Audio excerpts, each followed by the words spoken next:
Hello guys, നമ്മൾ കുറച്ച് ദിവസങ്ങളായിട്ട് കാണുന്നതാണ് ഇപ്പോൾ ഈ ഷാനവാസ് എപ്പോഴും ഏത് സമയത്തും അനീഷിനെ ഇങ്ങനെ പുറകെ നടന്ന് ചൊറിയുന്നു. അനീഷ് എന്ത് ചെയ്താലും കുറ്റം. സത്യം പറഞ്ഞു കഴിഞ്ഞാൽ അനീഷ് ഇപ്പം ഇല്ല ശ്വസിക്കുന്നത് പോലും അതൊരു സ്ട്രാറ്റജിയാണ്, അനീഷിൻ്റെ ഗെയിമാണെന്നാണ് ഷാനവാസ് പറയുന്നത്.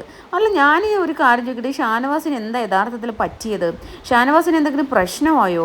അതോ ഇനി ഷാനവാസ് ഇനി അനീഷ് ഒന്നാം സ്ഥാനത്താണ്, അല്ലെങ്കിൽ അനീഷിന് നല്ല ഫോളോവേഴ്സ് ഉണ്ട്, നല്ല ഫാൻ ബേസ് ഉണ്ട് എന്ന് കണ്ടുകൊണ്ട് അനീഷിനെന്താ പിന്നെ അങ്ങനെ ഇത്രയും ആരാധകരുണ്ടെന്ന് കണ്ടുകൊണ്ട് വെകിളി പൂണ്ട ഷാനവാസിന് ഇനി സമനില തെറ്റിയതെങ്ങാണോ എന്നുള്ളൊരു സംശയം.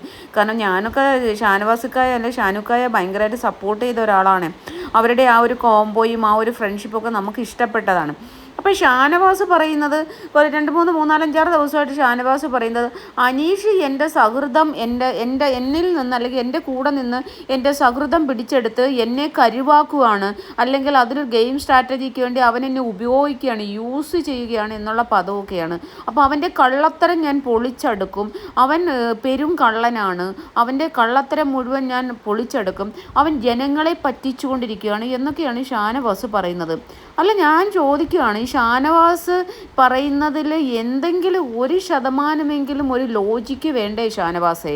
അപ്പം ഞാനിപ്പോൾ ഇവിടെ ഇരുന്ന് പറഞ്ഞിട്ട് ഷാനവാസ് കേൾക്കില്ല, എന്നാലും പറയണമല്ലോ നമുക്ക്. അപ്പോൾ ഈ ഫ്രണ്ട്ഷിപ്പ് എങ്ങനെയാണ് രൂപം കൊണ്ട്? ഒറ്റയ്ക്ക് നടന്ന് സംസാരിച്ചു കൊണ്ട് നടന്ന് സ്വന്തം കാര്യങ്ങൾ മാത്രം നോക്കി ഇൻഡിവിജ്വലായിട്ട് ഗെയിം കളിച്ചുകൊണ്ടിരുന്ന ഒരു മനുഷ്യനെ പുറകെ നടന്ന് നീ ഒന്ന് കൂട്ടുകൂടടാ എന്നും പറഞ്ഞ് അയാളുടെ പുറകെ നടന്ന് അയാൾ എവിടെയെങ്കിലും ഇരുന്നാൽ അവിടെ പോയി അടുത്തിരിക്കുക, അയാൾ അവിടെ നടന്നാൽ അയാളുടെ കൂടെ നടക്കുക, അതുപോലെ തന്നെ അയാളുടെ ശരീരത്തോട് പോയിട്ട് ചേർന്നിരിക്കുക, അയാൾ ഒരു കാര്യമില്ലാതെ പോയി കെട്ടിപ്പിടിക്കുക. ഇങ്ങനെ ചെയ്ത് എനിക്ക് നിൻ്റെ ഫ്രണ്ട്ഷിപ്പ് വേണം, നീ എൻ്റെ ഫ്രണ്ടാണെന്ന് പറയണം എന്ന് പറഞ്ഞ് ഒരു മനുഷ്യനെ അങ്ങേയറ്റമാക്കിയെടുത്തു.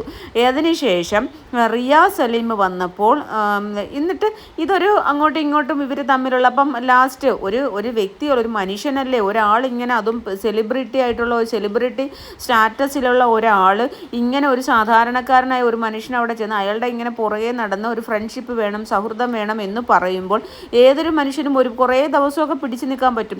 പിന്നെ വിചാരിക്കും ഇയാൾ കറക്റ്റാണ്, ഇയാൾ യഥാർത്ഥമായിട്ടാണ്. കാരണം ഒരു നാട്ടിൻ പുറത്തൊക്കെ ജീവിക്കുന്ന മനുഷ്യർ അങ്ങനെയാണ് സാധാരണഗതിയിൽ ചെയ്യുക. അപ്പോൾ അതുപോലെയാണ് ആ അനീഷ് എന്ന് പറയുന്ന അനീഷേട്ടൻ. പുള്ളി വിചാരിച്ച് ഇതൊരു കറക്റ്റായിട്ടുള്ള ഒരു കാര്യമാണ്, അല്ലെങ്കിൽ ഇവൻ ജെനുവിനാണ്, ഇവൻ എൻ്റെ കൂടെ എന്നെ ഇഷ്ടപ്പെട്ടിട്ട് ഫ്രണ്ടാവാൻ വന്നാണ്. കാരണം ഈ താടിയൊക്കെ ഡ്രിം ചെയ്ത് കൊടുക്കുകയും അങ്ങനെയൊക്കെ ചെയ്തപ്പോൾ തന്നെ ഒരു സ്നേഹമായി.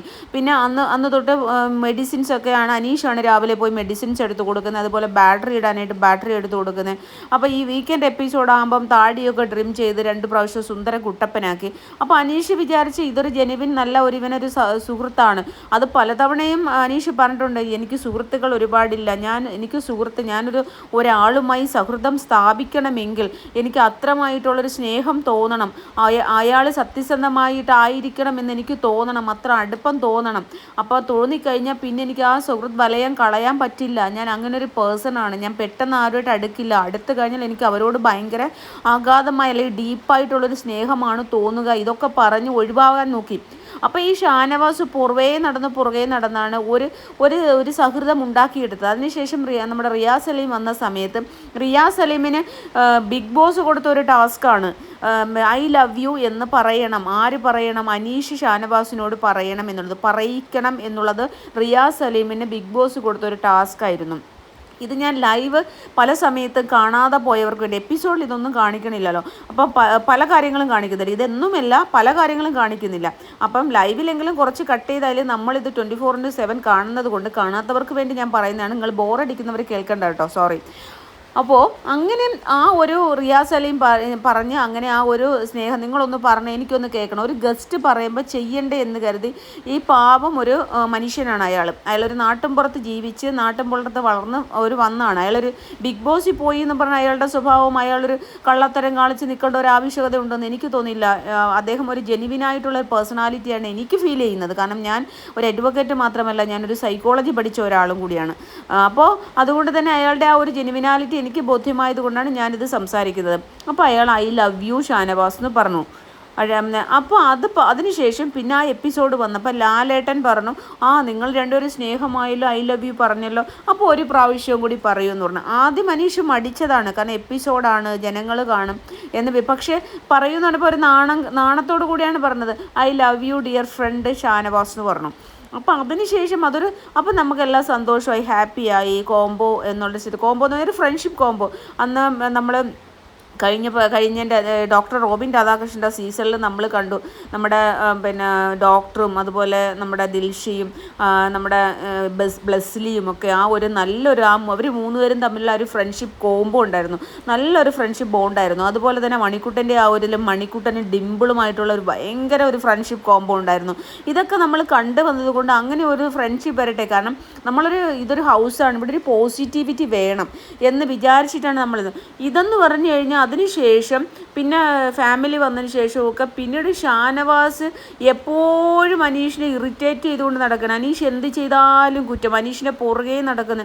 എവിടെ പോയാലും അനീഷ് പറയുന്നതെല്ലാം തെറ്റാണ്, അനീഷ് സ്ട്രാറ്റജിയാണ്, അനീഷ് വെറുതെ പ്രശ്നങ്ങൾ ക്രിയേറ്റ് ചെയ്യുന്ന, എന്താ ക്യാമറ സ്പേസിന് വേണ്ടി പ്രശ്നങ്ങൾ ക്രിയേറ്റ് ചെയ്യുകയാണ് എന്ന് വെറുതെ പറഞ്ഞുകൊണ്ട് നടക്കുന്ന ഒരു മനുഷ്യൻ. കാരണം ഫുള്ളി ഇറിറ്റേറ്റഡ് പേഴ്സൺ. അപ്പോൾ അനീഷിനെ സംബന്ധിച്ചുള്ള അനീഷ് ആ ഒരു സൗഹൃദം സ്ഥാപിച്ചത് കൊണ്ട് അനീഷിനൊന്നും തിരിച്ചു പറയാൻ പറ്റുന്നില്ല. അതുപോലെ തന്നെ മെഡിസിൻ എടുത്തു കൊടുക്കുന്നത്, ഇനി നീ മേലിൽ മെഡിസിൻ എടുത്ത് തരാൻ പാടില്ല എന്ന് പറഞ്ഞു. അപ്പോൾ പറഞ്ഞ് ഞാനത് എൻ്റെ അച്ഛന് ഒരുപാട് വർഷം ഞാൻ മെഡിസിൻ എടുത്തു കൊടുത്തത് കൊണ്ട് എൻ്റെ മനസ്സിൽ ആ മെഡിസിൻ എടുത്തു കൊടുക്കുന്ന അത്രയ്ക്കും സിൻസിയർ ആയതുകൊണ്ടാണ്. അപ്പോൾ അതെന്തിനാണ് നീ അങ്ങനെ പറയുന്നതെന്ന് ചോദിച്ചാൽ പറഞ്ഞു, അത് കണ്ടോ അവൻ്റെ അച്ഛൻ അവിടെ കിടന്നപ്പോൾ അവൻ അതും എടുത്തു വെച്ച് അവൻ ഹ്യൂമാനിറ്റി കളിക്കുന്നു. അത്ര വളരെ മോശമായിട്ടുള്ള ഒരു മെൻറ്റാലിറ്റിയുമായിട്ടാണ് ഈ ഷാനവാസ് ഇപ്പം നടക്കുന്നത്. ഷാനവാസ് എന്ന് പറയുന്ന വ്യക്തിയെ നമുക്ക് കുറച്ച് പിന്നെ അത്യാവശ്യം കാര്യഗൗരവമുള്ള ഒരു അത്യാവശ്യം മീശ പിരിക്കുന്നെങ്കിലും അത് അയാളുടെ ഒരു വീക്ക്നെസ് ആണെന്ന് നമ്മൾ പറയും. അത് അയാളുടെ മാസമായിട്ടൊന്നും എനിക്ക് തോന്നിയിട്ടില്ല, അത് അയാളുടെ വീക്ക്നെസ്. പിന്നെ നമുക്കൊക്കെ അയാളെ ഇഷ്ടമെന്ന് പറഞ്ഞാൽ പണ്ട് തൊട്ടേ എൻ്റെ അമ്മ ജീവിച്ചിരുന്ന സമയത്തൊട്ട് ആ ഒരു സീരിയലിലൊക്കെ കണ്ടിട്ടുള്ള ഒരു പരിചയമാണ്.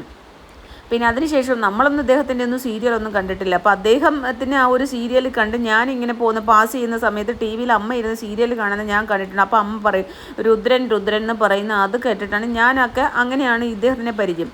അപ്പോൾ അയാൾ വന്നപ്പോൾ ഇഷ്ടപ്പെട്ടു. നല്ലൊരു പേഴ്സണാലിറ്റി, ഗുഡ് പേഴ്സണാലിറ്റി. പിന്നെ പുള്ളി ആരോഗ്യസ്ഥിതി, പുള്ളിയുടെ ഹാർട്ട് പേഷ്യൻ്റാണ് എന്നൊക്കെ കേട്ടപ്പോഴും പുള്ളിയുടെ കഥകൾ കേട്ടപ്പോഴും ഒക്കെ നമുക്ക് കൂടുതൽ ഇഷ്ടമായതാണ്. പക്ഷേ ഇത് വളരെ ഇറിറ്റേറ്റഡ് ഗെയിമാണ് കളിക്കുന്നത്, വളരെ അത് ആദിലെ നൂറയെ മുൻനിർത്തിക്കൊണ്ട്. ആദിലെ ക്യാപ്റ്റനാണ്, ആദിലേക്ക് ഒന്നും പറയാനുള്ള സ്പേസ് ഇല്ല. ആദിലെ ഇന്നിപ്പോൾ ഒരു പ്രശ്നം നടന്നതെന്ന് പറഞ്ഞു കഴിഞ്ഞാൽ പിന്നെ നമ്മുടെ ഈ ബഡ്ജറ്റ് ഉണ്ടല്ലോ, പണിപ്പുരയെ പോകാനുള്ള വീക്കിലി ബഡ്ജറ്റ് അവർക്ക് കൊടുക്കാനായിട്ട് ബിഗ് ബോസ് പ്രഖ്യാപിക്കും 2200 പോയിൻറ്റിൻ്റെ. അപ്പോൾ അത് എടുക്കുന്ന സമയത്ത് എല്ലാവരും നിരന്ന് നോക്കിയാണ്. നമ്മളിപ്പോഴും ബോധപൂർവ്വം എവിടെയൊക്കെ ക്യാമറ, ഏതൊക്കെ ക്യാമറയാണ് ഷൂട്ട് ചെയ്യുന്നതെന്ന് എല്ലാവർക്കും ഒന്നും മനസ്സിലാവില്ല. അപ്പോൾ ഉടനെ പിന്നെ ഒരു സ്ഥലത്ത് അനീഷ് ഇടയ്ക്ക് നിന്ന സമയത്ത് അവിടെ നിവിൻ വന്നു. ഇന്നലെ മുതലേ നിവിൻ അനീഷിനെ ഇറിറ്റേറ്റ് ചെയ്യുന്നുണ്ട്. ഈ മുടി ഇങ്ങോട്ട് ചില എല്ലാവർക്കും ഇഷ്ടപ്പെടത്തില്ല ഓരോരുത്തരുടെയും മാനറിസംസ്. നമ്മളിപ്പോൾ എൻ്റെ അടുത്തിരുന്ന് ഞാനിപ്പോൾ എൻ്റെ മുടി എനിക്ക് കുറച്ച് ലോങ് ഹെയർ ആണ്, അപ്പോൾ എൻ്റെ ഈ ലോങ് ഹെയർ എടുത്തിട്ട് ഇങ്ങനെ വലിച്ചിട്ട് കഴിഞ്ഞാൽ ചിലപ്പോൾ അടുത്തിരിക്കുന്ന ആൾക്ക് ആ മുടി മുഖത്ത് ചെന്ന് വീഴുമ്പോഴോ ദേഹത്ത് തട്ടുമ്പോഴോ ഇഷ്ടപ്പെടാതെ വരും അല്ലേ. നമ്മുടെ എല്ലാവർക്കും എല്ലാ മാനറിസവും ഇഷ്ടമാകില്ല. അപ്പോൾ അനീഷിൻ്റെ മുഖത്തേക്ക് മുടി ഇങ്ങനെ അങ്ങോട്ടും ഇങ്ങോട്ടും നമ്മുടെ നിവിൻ കുടഞ്ഞപ്പോൾ ഇന്നലെ തൊട്ടേ അനീഷ് പറഞ്ഞു എനിക്കത് ഇഷ്ടമല്ല, നീ എൻ്റെ കൂടെ ഇങ്ങനെ വന്ന് ചെയ്യുന്നത് എനിക്കിഷ്ടമല്ല. ഏറ്റവും അടുത്തോട്ടിരുന്നിട്ട് ദേഹത്തോട്ട് ചാഞ്ഞ് കിടന്നിട്ട് മുടി അങ്ങോട്ടും ഇങ്ങോട്ടും വലിച്ചിടുന്ന ഒരു സ്വഭാവം ഇന്നലെ മുതലേ നിവിൻ കാണിക്കുന്നു. അപ്പോൾ ഇന്നിവിടെ നിന്നപ്പോഴും നിവിൻ അങ്ങനെ ചെയ്തപ്പം ഉടനെ തന്നെ അനീഷ് അത് അവിടെ നിന്ന് മാറി എന്നിട്ട് പറഞ്ഞു. അപ്പോൾ മാറി നിന്നപ്പോഴത്തേക്ക് അക്ബർ അവരെല്ലാവരുടെ ഫ്രണ്ടിലോട്ട് വന്നിരുന്നു. അപ്പോൾ പറഞ്ഞു എന്നെ ക്യാമറയിൽ കാണണ്ടേ, നിങ്ങളെ മാത്രം കണ്ടാൽ മതിയോ എന്ന് ചോദിച്ചു. അപ്പോൾ ഇവിടെ ഈ ക്യാമറയല്ലേ ഷൂട്ട് ചെയ്യുന്നത്, അപ്പോൾ ഒരു ക്യാമറ കാണിച്ചിട്ട് അനീഷിനിപ്പം ഏത് ക്യാമറയിലാണ് ഷൂട്ട് ചെയ്യുന്നതെന്ന് പറയാനുള്ള ബോധമുണ്ട്, പിന്നെ ആ ക്യാമറയുടെ മുന്നിൽ ചെന്ന് നിന്നാൽ പോരെ. അപ്പോൾ അയാൾ ഓർത്തില്ല എന്നുള്ളതാണ് അയാൾ പറയുന്നത്. അനീഷ് ഏട്ടൻ പറയുന്നത് അനീഷ് ഏട്ടൻ ഇവിടെ എല്ലാം ക്യാമറയുണ്ടെന്ന് പുള്ളിയെ ഓർത്തില്ല. അപ്പോൾ പുള്ളി അതൊന്ന് പറയാതെ പറഞ്ഞു പോയപ്പോഴത്തേക്ക് എല്ലാവരും കൂടി കൂട്ടമായിട്ട് അയാളുടെ തോളയിൽ കയറുവാണ്. ഇവൻ വീണ്ടും ഗെയിം കളിക്കുന്ന സ്ട്രാറ്റജി, കള്ളൻ, പെരുങ്കള്ളൻ, മറ്റേത് മറിച്ചേത് എന്നും പറഞ്ഞ് അയാളുടെ തോളെ കയറുവാണ്. ഈ മുടി വീണതും അയാൾ മാറുന്നതൊക്കെ ആദില നൂറയുടെ അടുത്താണ് നിൽക്കുന്നത്. അപ്പോൾ അതുകൊണ്ട് ആദിലയ്ക്കും നൂറയ്ക്കും അത് കൃത്യമായിട്ട് കണ്ട കാര്യമാണ്.